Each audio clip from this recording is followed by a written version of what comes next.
On March 15, 2023, at exactly 6:47 p.m., 7-year-old Marcus Henderson walked into his family's kitchen, carrying a small wooden box. Inside that box were 47 handwritten letters that would destroy his parents' 9-year marriage, trigger a custody battle that lasted 18 months, and reveal a secret that had been growing in the shadows for over 6 months.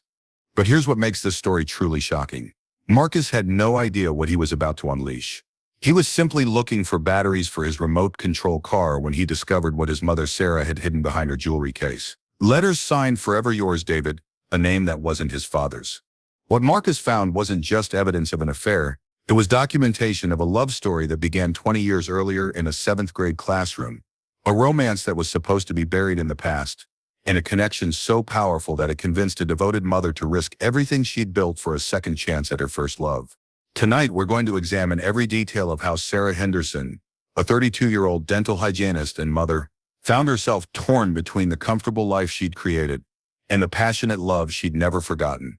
We'll explore how innocent coffee meetings escalated into secret rendezvous, how childhood sweethearts became adult conspirators, and how a child's curiosity exposed a web of deception that had been carefully woven over months of lies, omissions, and choices that seemed small at the time but would change 3 lives forever. But the question that haunts this entire story is this. When Sarah first saw David Martinez in that grocery store after 15 years apart, was what happened next inevitable? Or were there moments when she could have chosen differently? And more importantly, when love and loyalty collide, how do we decide what's right? Before we uncover every shocking detail of Sarah's story together, I want to take a moment to thank you for choosing Crime Vault for your true crime content. Your time is valuable, and the fact that you're here means the world to our team. We spend countless hours researching these cases, interviewing sources, and crafting these narratives because we believe these stories matter. They reveal truths about human nature that we all need to understand. If you're finding value in our deep investigations, please hit that subscribe button right now and ring the notification bell. Your subscription directly supports our ability to bring you more stories like this one, and it tells YouTube that our content deserves to reach more people who care about understanding the complex realities of human behavior. Trust me, Sarah's story is just getting started, and you won't want to miss a single detail of what's coming next. If you drove down Maplewood Drive in the spring of 2023, you'd see exactly what American dreams are made of. Tree-lined streets where children still ride bikes until dark, manicured lawns that speak to pride of ownership, and houses that cost just enough to feel successful without being ostentatious. Number 47. With its navy blue shutters and carefully maintained rose garden, looked like something from a home improvement magazine. Inside that house lived what appeared to be the perfect modern family. Sarah Henderson, 32 years old, with shoulder-length auburn hair and the kind of smile that made strangers feel comfortable, had built what many would consider an enviable life. She worked part-time as a dental hygienist, a job that paid well enough to contribute meaningfully to the family finances, while still allowing her to be present when 7-year-old Marcus came home from school. Marcus himself was the kind of child that made parents proud. Honor roll student, star player on his elementary school soccer team, polite to adults and popular with his classmates. He had his mother's warm smile and his father's analytical mind, a combination that served him well both academically and socially. And then there was Michael Henderson, 34.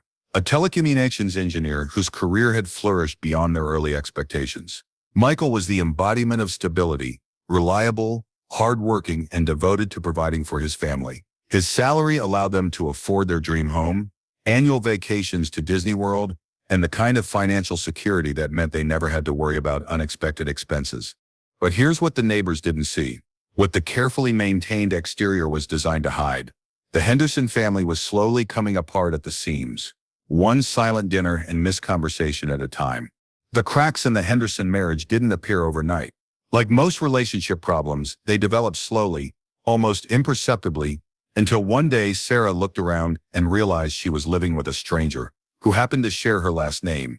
Michael's success had come with a price that none of them had anticipated.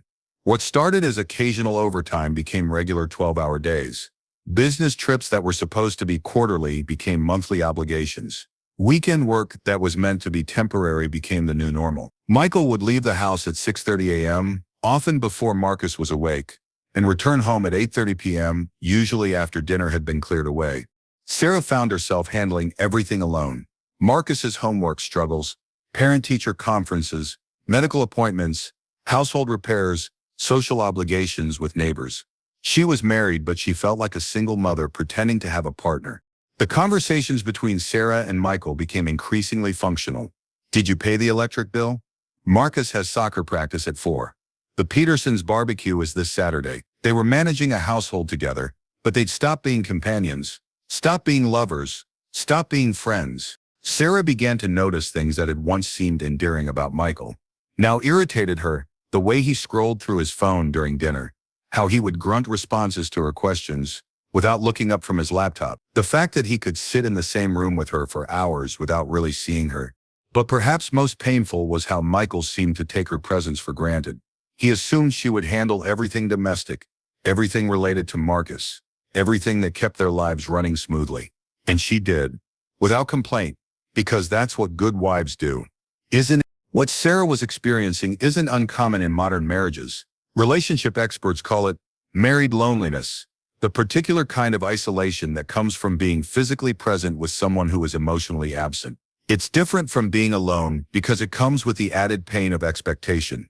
When you're single, you don't expect companionship from your empty house. When you're married, you expect it from your spouse. Sarah began to question everything about her life. Had she settled for security over passion? Had she confused a good provider with a good partner? Was this what marriage was supposed to feel like after 9 years? Or had something gone fundamentally wrong?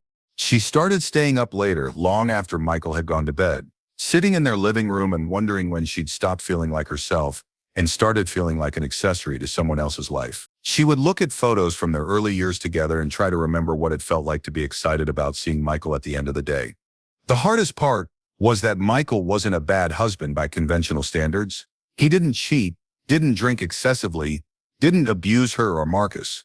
He provided well, was faithful, and would probably describe himself as happy in their marriage. But providing isn't the same as caring, and faithfulness isn't the same as intimacy.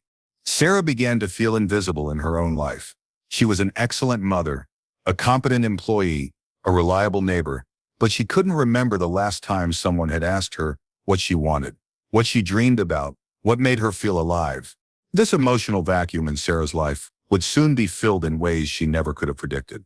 Because sometimes when we're drowning in loneliness, we grab onto whatever lifeline appears even when we know it might pull us under. But what Sarah didn't know was that her lifeline was about to appear in the most unexpected place. The cereal aisle of her local grocery store, in the form of a man she hadn't seen in 15 years. To understand how Sarah's life became so complicated, we need to travel back to 1990, to Roosevelt Middle School in Cleveland, Ohio. Sarah Chen, she wouldn't become Sarah Henderson for another 13 years, was 12 years old, all elbows and enthusiasm when she first noticed David Martinez in her 7th grade English class. David was the kind of boy who made 12-year-old girls write his name in their notebooks surrounded by hearts. Dark hair that never seemed to stay where it was supposed to, brown eyes that crinkled when he smiled, and the easy confidence that some people are born with and others spend their whole lives trying to develop. But what made David special to Sarah wasn't just his looks. It was how he made her feel when he talked to her. While other boys their age were still pulling girls' pigtails and making crude jokes, David asked Sarah about her thoughts, her dreams, her opinions on everything from their English assignments to what she wanted to do when she grew up. He listened to her answers with the kind of attention that made her feel important, valued, seen. Their romance developed with the intensity that only teenage love can achieve. They were inseparable throughout middle school and high school, the couple that everyone assumed would get married right after graduation. They talked constantly about their future together. David would study marketing, Sarah would become a dental hygienist. They would get married young and have 3 children, and live in a house with a big backyard where they could host barbecues for their friends. Sarah kept every letter David wrote her, every movie ticket from their dates, every small memento of their relationship. She had a shoebox under her bed filled with evidence of their love, proof that someone had once found her fascinating enough to write poetry about, important enough to plan a future around. But high school romances, no matter how intense they feel at the time, rarely survive the transition to adult life. David received a scholarship to study marketing at Ohio State University, while Sarah was accepted into the dental hygiene program at Cleveland Community College. Columbus was only 2 hours away, but it might as well have been across the country for 2 18-year-olds without reliable transportation or much money. They promised each other they would make it work. They wrote letters, called each other every night, visited whenever they could afford the bus fare, But distance has a way of revealing the cracks in even the strongest relationships. Sarah began to feel like she was living half a life. Always waiting for David's calls, always planning around his visit schedule, always wondering what he was doing when they weren't together. David, immersed in college life and the freedom that came with it, began to pull away without even realizing it. His letters became shorter, his phone calls less frequent. He made new friends, joined a fraternity, discovered interest in experiences that Sarah couldn't share because she wasn't there. The breakup happened during Sarah's sophomore year, on a cold February night, when David called to tell her he thought they should take a break to figure things out. Sarah knew what those phrases meant. David had met someone else or wanted the freedom to meet someone else and was trying to let her down easy.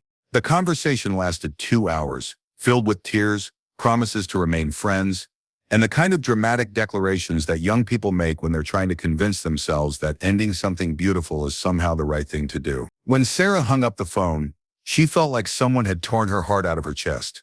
For the next 15 years, David Martinez existed only in Sarah's memories and in that shoebox she could never bring herself to throw away.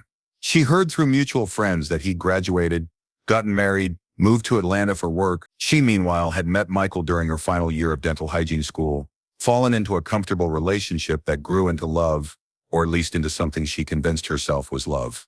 Sarah occasionally wondered what had become of David, especially during the early years of her marriage, when she was still adjusting to the reality of adult relationships.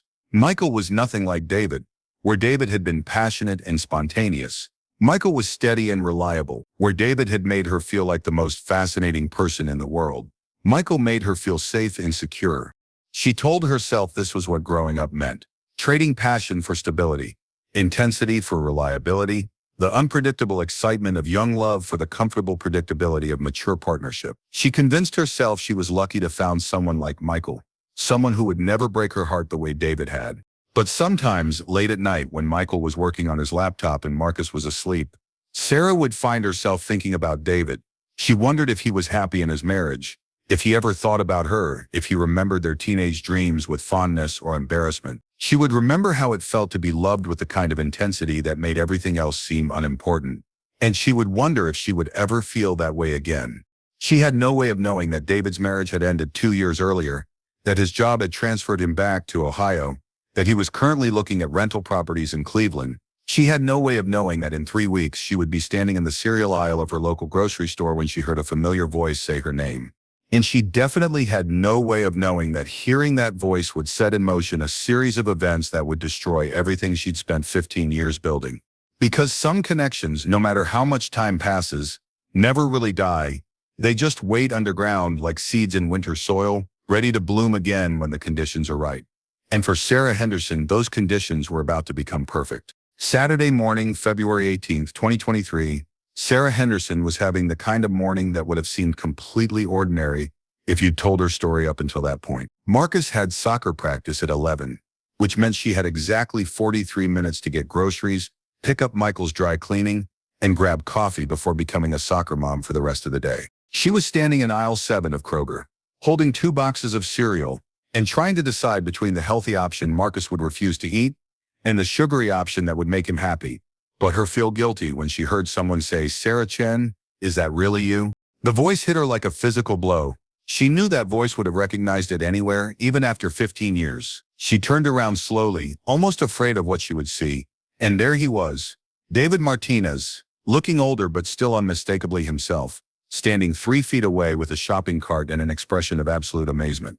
Time stopped, not metaphorically but literally. Sarah would later swear that she could feel the world pause around them, as if the universe needed a moment to process what was happening. David looked good, better than good. He was taller than she remembered, or maybe she'd grown used to Michael's shorter frame. His hair was still dark but now touched with gray at the temples, and he developed the kind of confidence that comes with success and maturity. "David," she managed to say, her voice barely above a whisper. How are you?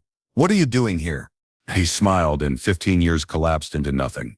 It was the same smile that had made her 12-year-old heart skip beats, the same smile she dreamed about during those first painful months after their breakup. What happened next was, by any reasonable standard, completely innocent.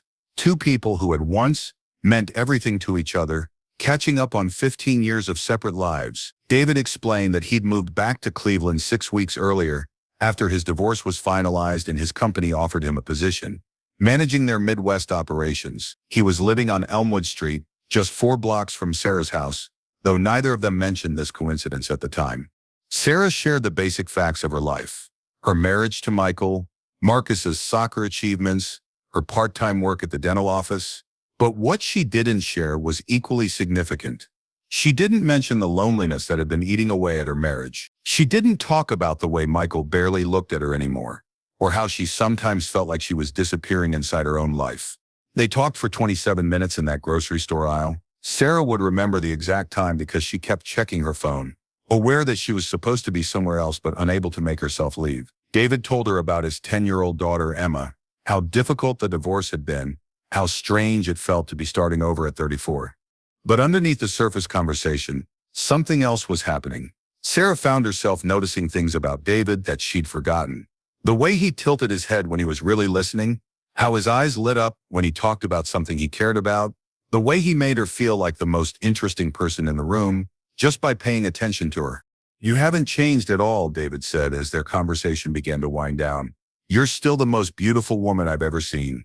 Sarah felt her cheeks flush like a teenager. No one had called her beautiful in years. Michael might say she looked nice when she dressed up for dinner out, but beautiful?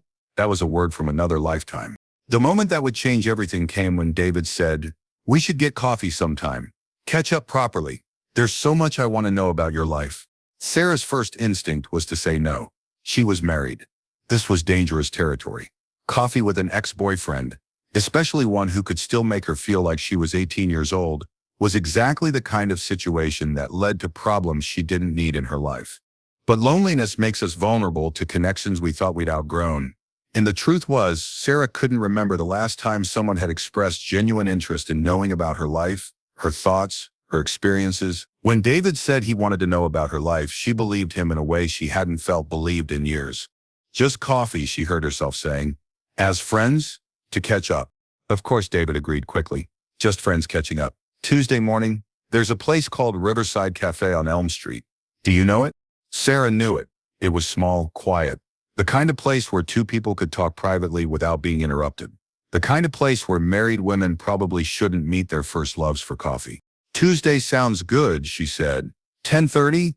"Perfect," David said. "I'm really looking forward to this, Sarah. It feels like finding something I didn't even know I'd lost." As Sarah drove home from the grocery store, her hands were shaking. She told herself it was just excitement about seeing an old friend, just surprise at the unexpected encounter. But deep down, she knew she was lying to herself. The feeling in her chest wasn't friendship. It was the first stirring of something much more dangerous. That night, as she lay in bed next to Michael, who was already asleep by the time she came upstairs, Sarah found herself thinking about David's words, like finding something I didn't even know I'd lost. She knew exactly what he meant, because she felt it too. The question she should have asked herself was this: when you're married with a child, is it ever really just coffee with the person who once owned your whole heart? And if it isn't, what exactly are you walking into? Sarah would find out the answer to that question on Tuesday morning. And that answer would set in motion events that would ultimately destroy her marriage, traumatize her son, and force her to confront the difference between the life she'd built and the life she'd always wanted. Tuesday morning arrived with the kind of nervous energy that Sarah hadn't felt since she was a teenager, getting ready for her first date. She changed clothes 3 times, telling herself she was just trying to look presentable for an old friend, knowing she was lying with each outfit change. The Riverside Cafe was exactly as she'd remembered. Small, cozy, with mismatched furniture and local artwork on the walls. The kind of place that attracted people looking for conversation rather than just caffeine. Sarah arrived first, choosing a corner table where they could talk without being overheard, already making choices that suggested she knew this was more than innocent friendship. When David walked through the door at exactly 10:30, Sarah's heart did something it hadn't done in years. It skipped a beat. He was wearing a dark blue sweater that brought out his eyes, and when he smiled at her across the cafe, she felt like she was 18 again, getting butterflies over a boy who thought she was special. "You look incredible," he said as he sat down across from her, and Sarah felt herself blush like a schoolgirl. The conversation that followed was unlike anything Sarah had experienced in years. David asked her questions that no one had asked her in longer than she could remember. What did she think about? What did she dream about? What made her happy? What made her sad? When was the last time she'd felt truly excited about something? These weren't the functional conversations she'd grown accustomed to with Michael. These weren't discussions about schedules and responsibilities, and who would pick up Marcus from soccer practice. These were the kinds of conversations that made someone feel seen, understood, valued as more than just a collection of roles and duties. What Sarah didn't realize was that she'd just taken the first step into what relationship experts call an emotional affair. It starts innocently enough: coffee with an old friend, conversations about life and dreams and disappointments. But emotional affairs are dangerous precisely because they don't feel dangerous. They feel like friendship, like connection, like finding a part of yourself you'd forgotten existed. Over the next 3 weeks, Sarah and David fell into a routine that felt both completely natural and completely forbidden. Coffee every Tuesday and Thursday while Marcus was at school. Long conversations that covered everything from their children to their careers to their deepest fears and regrets. David told Sarah about the loneliness of his divorce, how he'd felt like a failure when his marriage ended, how raising Emma as a single father challenged him in ways he'd never expected. Sarah found herself sharing things she'd never told anyone, not even Michael. She talked about feeling invisible in her own marriage, about wondering if she'd settled for security over passion, about the dreams she'd given up to become a perfect wife and mother. The conversations were intoxicating in a way that Sarah had almost forgotten was possible. David listened to her with complete attention, asked follow-up questions, remembered details from previous conversations. He made her feel like her thoughts and feelings mattered, like she was more than just someone who managed a household and raised a child. But perhaps most dangerously, David made Sarah remember who she used to be. Before she became Mrs. Henderson, before she became Marcus's mom, she had been Sarah, a woman with dreams and opinions and desires that had nothing to do with anyone else's needs. The first time David told Sarah he'd been thinking about her, she should have ended their coffee meetings immediately. Instead, she found herself admitting that she'd been thinking about him too. The first time he took her hand across the cafe table, she should have pulled away. Instead, she squeezed his fingers in return, feeling a warmth she'd almost forgotten existed. They began meeting at different locations, afraid of being seen by someone who might know Michael or recognize Sarah from the neighborhood. Coffee shops in suburban towns 20 minutes away, quiet parks where they could walk and talk, bookstores where they could browse together like they had as teenagers. Each meeting felt both innocent and forbidden, a careful dance around feelings they were both trying to deny but were powerless to resist. David would text Sarah throughout the week. Nothing inappropriate, nothing that would raise suspicions if Michael saw the messages, but constant contact that kept their connection alive between meetings. "Saw a cardinal this morning and thought of you," he might text, referring to Sarah's childhood obsession with birdwatching. Or Emma asked me about photosynthesis for her science project, and I remembered how you used to help me with biology homework. These messages were dangerous precisely because they were innocent. They weren't overtly romantic or sexual, but they were intimate in a way that was perhaps more threatening to Sarah's marriage than obvious flirtation would have been. They proved that David was thinking about her, remembering details about her, weaving her into his daily life in ways that Michael hadn't done in years. The emotional intimacy deepened with each meeting. They shared memories from their youth, dreams they'd abandoned, fears about the future. Sarah found herself telling David about the postcard she'd kept from a trip to Paris she'd taken in college, how she'd always dreamed of going back someday. But Michael wasn't interested in international travel. David confided that he'd always regretted not pursuing his dream of writing, how his ex-wife had convinced him it wasn't practical, how he sometimes wrote stories late at night but never showed them to anyone. It was during one of these conversations, sitting on a bench overlooking the Cuyahoga River, that everything changed. David reached over and brushed a strand of hair from Sarah's face, his hand lingering on her cheek for just a moment too long. "I need to tell you something," he said, his voice barely above a whisper. "I'm falling in love with you. I think I never stopped loving you." Sarah knew she should stand up, walk away, go home to her husband and son, and the life she'd built. Instead, she found herself leaning into his touch, closing her eyes, and whispering back, "I love you too." And with those 4 words, Sarah Henderson crossed a line from which there would be no return. She was no longer a married woman having innocent coffee with an old friend. She was a woman in love with someone who wasn't her husband. And everything that happened next would be a consequence of that simple, devastating truth. Human beings are remarkably adaptable creatures, capable of living multiple lives simultaneously when circumstances demand it. Sarah Henderson discovered this talent for compartmentalization in the weeks following her confession of love to David Martinez, much to her own amazement and horror. At home, she continued to play the role of devoted wife and mother, with a performance that was almost Oscar-worthy. She made Michael's favorite pot roast every Sunday, helped Marcus with his increasingly difficult math homework, attended neighborhood barbecues and school functions with the same friendly demeanor she'd always maintained. She even initiated intimacy with Michael more frequently than she had in months, as if physical closeness with her husband could somehow absolve her of her emotional infidelity. But every Tuesday and Thursday, Sarah entered a completely different world. A world where she was not Mrs. Henderson, not Marcus's mother, not Michael's wife, but simply Sarah, the woman David Martinez loved with the kind of intensity she'd forgotten was possible. The guilt was constant, a low-level anxiety that colored every interaction with her family.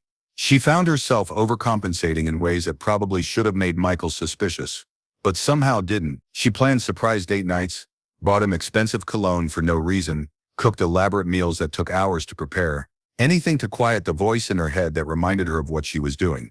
But the most dangerous part wasn't the guilt, it was how natural the deception felt. After just a few weeks, Sarah discovered she had a talent for lying that she'd never known she possessed. She could look Michael in the eye and tell him she was going to run errands, then spend 3 hours in a coffee shop across town holding hands with another man. She could come home with groceries she'd bought as an alibi and prepare dinner while thinking about David's hands on her face, his voice telling her she was beautiful.